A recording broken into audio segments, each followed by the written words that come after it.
Hello everyone. Ngasisu 24-hour ki vlog ama seme. Ngasi breakfast to tume hagolappaga seme. Egg roll oina semani ngasidi. Egg se ani hape khara heavy oina ba. Lunch so yam thenge aduna breakfast to kitang heavy oina ba na. Sigi Kerala paratha se ready made yon budune dum freezer ta kuin hapaga kuina dum sinaba yae. Adum thunaba sumaina lauthoga dum sat seme thabi gumba khamena sinba dagi onion morok gumba green chili gumba do khara hapaga dum wrap tawsanlaga semani laina ado thajadana yam soft oye do house yam hawe adum feeling shi oye haitare. Breakfast chaba hek loibaga dum ready chatle masidi intervention day tae aduduna OT da lake injection kapa kopa tawbane ado aigi study buddies sing medical students chu yaubane ado si procedure je khangadi hairo chumbreng se OT pung 11 side loire injection interventions myam aduga hauji patient khara lakani haibane OPD da adugi OPD chatlani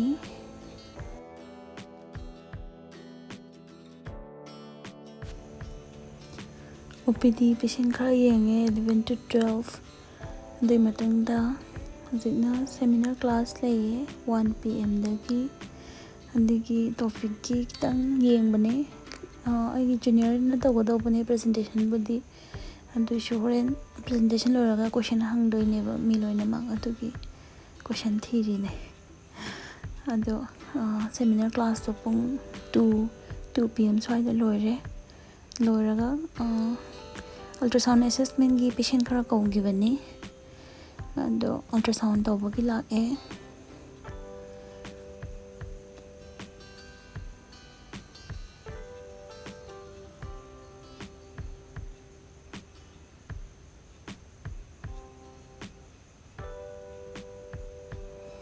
ankle swelling patient ne following twisting injury hai tare inversion injury ankle sprain patient ne adugi ultrasound da kum assess tawa hai tare ultrasound tawa lore hojik thenge pung mari tarabane adugi loishale almost lore do hojik ward patient khara laye chalam dai dam yengam doine adugi ward round chatlani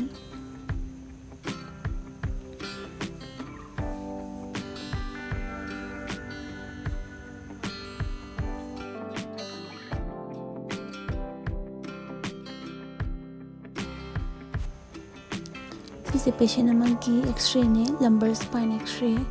aina point toise diagnosis khangba yaragati comment tawro chumbreng si so loire pung mari makhai ta dore adagi hojikti halani biometric pi loire halaga hojik chak thongdoine lunch halaga ne dum cha doise atei matam leite adagi hojik halaga thonga cha doine ado hinjang di already aina ngarang nangdang gumba dum sangba matam ne hinjang semdo dum thamme ado ngasidi ironba matorani asigi pot mayam se mayan aduga bora masu haudoini bora je maroi loi shoiraga kai machal mayam loi hapjalaga tu loraga pesan do mu hape aduga last sing khara hapaga dum samnaba oina tawre bora hobagi mowong se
ꯏꯟꯖꯥꯡꯁꯨ ꯌꯥꯝ ꯍꯥꯎꯈ꯭ꯔꯦ ꯏꯔꯣꯟꯕꯒ ꯕꯣꯔꯥꯒ ꯀꯣꯝꯕꯤꯅꯦꯁꯟꯁꯦ ꯌꯥꯝ ꯆꯥꯅꯩ ꯑꯗꯨꯅ ꯍꯥꯎꯔꯦ ꯏꯟꯖꯥꯡꯗꯣ ꯈꯔ ꯌꯥꯝ ꯊꯣꯡꯉꯒ ꯊꯝꯃꯦ ꯂꯦꯞ ꯑꯣꯚꯔꯁ ꯃꯌꯥꯝꯗꯣ ꯑꯃꯨꯛ ꯐ꯭ꯔꯤꯖꯇ ꯂꯣꯏ ꯊꯝꯖꯤꯜꯂꯒ ꯍꯌꯦꯡ ꯑꯃꯨꯛ ꯆꯥꯗꯣꯏꯅꯦ ꯅꯨꯡꯇꯤꯒꯤ ꯊꯣꯡꯕꯗꯣ ꯋꯥꯏ ꯑꯗꯨꯗꯨꯅ ꯅꯨꯡꯇꯤꯒꯤ ꯊꯣꯡꯗꯦ ꯁꯨꯃꯥꯏꯅ ꯑꯗꯨꯝ ꯂꯦꯞ ꯑꯣꯚꯔꯁ ꯃꯌꯥꯝꯗꯣ ꯐ꯭ꯔꯤꯖꯇ ꯍꯥꯞꯆꯤꯜꯂꯒ ꯊꯝꯃꯒ ꯁꯥꯍꯟꯕ ꯌꯥꯕ ꯄꯣꯠ ꯑꯣꯏꯔꯒꯅ ꯑꯣꯚꯟꯗ ꯑꯗꯨꯝ ꯁꯥꯍꯜꯂꯒ ꯐ꯭ꯔꯦꯁ ꯑꯣꯏꯅ ꯑꯗꯨꯝ ꯆꯥꯕ ꯌꯥꯏ ꯑꯗꯣ ꯆꯥꯛ ꯇꯣꯛꯑꯒ ꯄꯣꯊꯥꯔꯦ ꯉꯥꯏꯍꯥꯛ 2 hours ꯀꯨꯝꯕ ꯄꯣꯊꯥꯔꯝꯃꯅꯤ ꯑꯗꯨꯒ ꯖꯤꯝ ꯆꯠꯄꯒꯤ ꯃꯇꯝꯁꯦ ꯁꯤ ꯃꯇꯝꯁꯦ ꯅꯠꯇꯅ ꯎꯄꯥꯏ ꯂꯩꯇ꯭ꯔꯦ ꯄꯨꯡ 7ꯗ ꯆꯠꯂꯤ ꯖꯤꯝꯁꯦ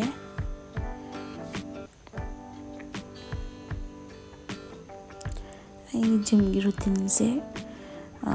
20 minutes ꯀꯥꯔꯗꯤꯑꯣ ꯇꯧꯕ ꯑꯗꯨꯗꯨꯒ ꯂꯣꯏꯔꯒ ꯑꯃꯨꯛ ꯁ꯭ꯇꯔꯦꯡ ꯇ꯭ꯔꯦꯅꯤꯡ ꯈꯔ ꯇꯧꯕ ꯉꯁꯤꯗꯣ ꯆꯦꯁ ꯅꯠꯇꯦ ꯉꯁꯤ ꯕꯦꯛ ꯇꯥꯕꯅꯦ ꯑꯗꯒꯤ ꯕꯦꯛ ꯑꯦꯛꯁꯔꯁꯥꯏꯁ ꯑꯗꯨꯝ ꯈꯔ ꯁꯥꯟꯅꯔꯦ ꯑꯗꯒꯤ ꯑꯦꯞꯁꯀꯤꯁꯨ ꯑꯗꯨꯝ ꯈꯔ ꯍꯥꯞꯆꯤꯜꯂꯦ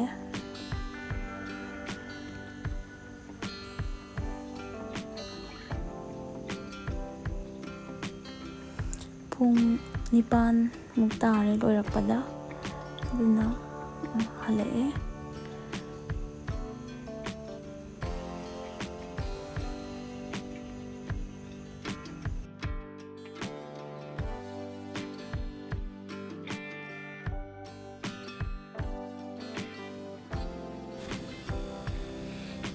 ꯔꯨꯝ ꯌꯧꯔꯦ ꯑꯗꯨꯒ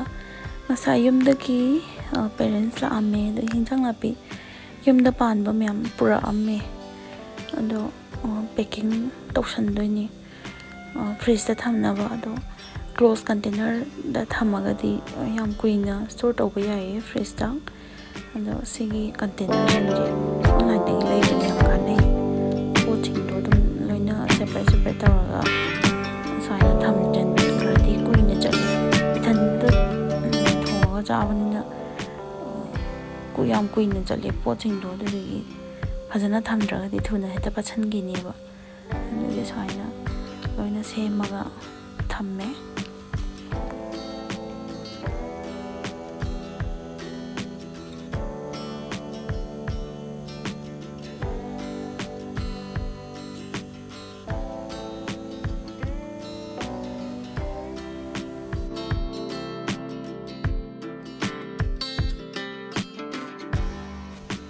ꯂꯣꯏꯁꯜꯂꯦ ꯄꯨꯡ 9 ꯇꯥꯗꯣꯔꯦ ꯊꯨꯅ ꯏꯔꯨ ꯂꯨꯖꯔꯨꯔꯦ ꯑꯗꯨꯒ ꯍꯧꯖꯤꯛ ꯂꯥꯏꯐ ꯁ꯭ꯇꯗꯤ ꯁꯦꯁꯟ ꯍꯧꯅꯕ ꯑꯩꯒꯤ ꯐꯦꯚꯔꯦꯠ ꯄꯤꯁ ꯒ꯭ꯔꯤꯟ ꯇꯤꯁꯦ ꯊꯛꯑꯦ ꯍꯧꯖꯤꯛꯀꯥꯟ ꯌꯥꯝ ꯐ꯭ꯔꯦꯁ ꯑꯣꯏꯌꯦ ꯊꯛꯄꯁꯦ ꯃꯅꯝꯁꯨ ꯌꯥꯝ ꯅꯨꯡꯁꯤꯌꯦ ꯃꯈꯨꯝ ꯑꯁꯤꯒꯤ ꯃꯥꯏ ꯀꯟꯇꯦꯅꯔꯁꯦ ꯍꯦꯛ ꯍꯥꯡꯗꯣꯔꯛꯄ ꯃꯇꯝꯗ ꯑꯗꯨꯝ ꯃꯅꯝꯗꯣ ꯅꯨꯡꯁꯤꯔꯒ ꯑꯗꯨꯝ ꯑꯗꯨꯒ ꯁꯨꯃꯥꯏꯅ ꯑꯗꯨꯝ ꯃꯍꯤ ꯃꯅꯥꯏ ꯌꯥꯝ ꯊꯛꯄꯗꯣ ꯍꯥꯏꯗ꯭ꯔꯦꯇꯦꯠ ꯑꯣꯏꯕꯗꯣ ꯋꯥꯕ ꯌꯥꯝ ꯍꯟꯊꯩꯌꯦ ꯌꯥꯝ ꯑꯗꯨꯝ ꯐ꯭ꯔꯦꯁ ꯑꯣꯏꯅ ꯂꯩꯍꯜꯂꯦ ꯅꯨꯡꯉꯥꯏꯌꯦ ꯑꯗꯣ ꯑꯩ ꯉꯁꯤꯒꯤ ꯄ꯭ꯂꯥꯟꯁꯦ 9 PM-ꯗꯒꯤꯅ 1 PM ꯐꯥꯎ ꯄꯥꯕꯅꯦ ꯑꯗꯣ ꯑꯣꯜꯔꯦꯗꯤ 9:15 ꯁ꯭ꯋꯥꯏꯗꯒꯤ ꯍꯧꯔꯒ ꯐꯥꯔꯁ ꯁꯦꯁꯟ ꯂꯣꯏꯈ꯭ꯔꯦ ꯅꯣꯡꯁꯨ ꯑꯗꯨꯝ ꯇꯥꯔ ꯂꯩꯔꯦ ꯋꯦꯗꯔꯗꯣ ꯕ꯭ꯔꯦꯛꯇꯣ ꯃꯄꯥꯟꯗ ꯉꯥꯛꯇꯪ ꯊꯣꯛꯂꯛꯄꯅꯦ ꯅꯣꯡꯁꯦ ꯑꯗꯨꯝ ꯇꯥꯔ ꯂꯩꯔꯦ ꯁꯨꯃꯥꯏꯅ ꯑꯩꯈꯣꯏꯒꯤ ꯍꯣꯁꯇꯦꯜꯒꯤ ꯕꯦꯜꯀꯣꯅꯤꯗꯒꯤ ꯎꯕ ꯚ꯭ꯌꯨꯅꯦ ꯑꯗꯣ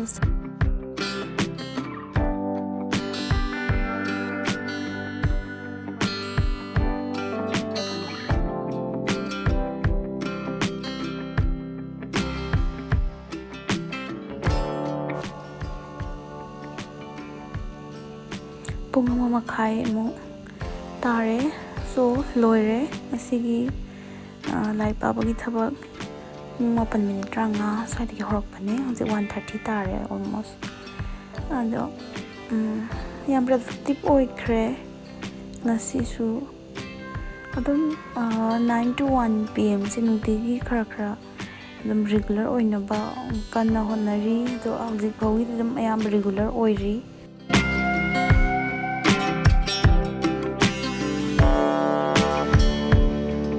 Good night, sleep tight, we'll speak again in the morning light.